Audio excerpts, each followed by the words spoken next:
टीषु ते विहगराज मृगाधिराज नागाधिराज गजराज हयाधिराजाः स्वस्वाधिकारमहिमादिकमर्थयन्ते श्रीवेङ्कटाचलपते तव सुप्रभातम्। सूर्येन्दुभौमबुधवाक्पति काव्यसौरिस्वर्भानुकेतु दिविषत्परिषत्प्रधानाः त्वद्दासदासचरमावधिदासदासाः श्रीवेङ्कटाचलपते तव सुप्रभातम्।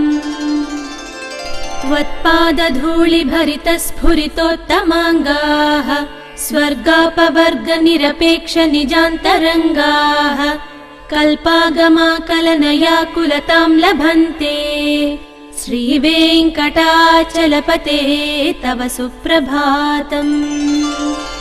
त्वद्गोपुराग्रशिखराणि निरीक्ष्यमाणाः स्वर्गापवर्गपदवीं परमां श्रयन्तः मर्त्या मनुष्यभुवने मतिमाश्रयन्ते श्रीवेङ्कटाचलपते तव सुप्रभातम्।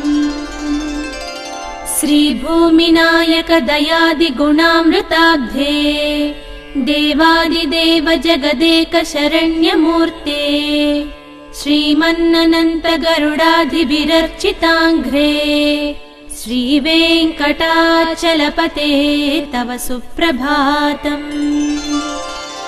श्रीपद्मनाभ पुरुषोत्तम वासुदेव वैकुण्ठ माधव जनार्दन चक्रपाणे श्रीवत्स चिह्न शरणागत पारिजात श्रीवेङ्कटाचलपते तव सुप्रभातम्।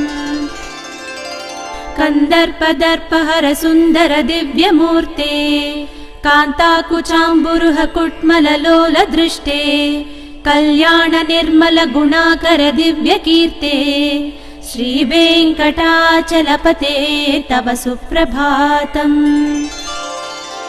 मीनाकृते कमठकोल नृसिंहवर्णिन् स्वामिन् परश्वत तपोधन रामचन्द्र शेषांस राम यदुनन्दन कल्किरूपा श्रीवेङ्कटाचलपते तव सुप्रभातम्।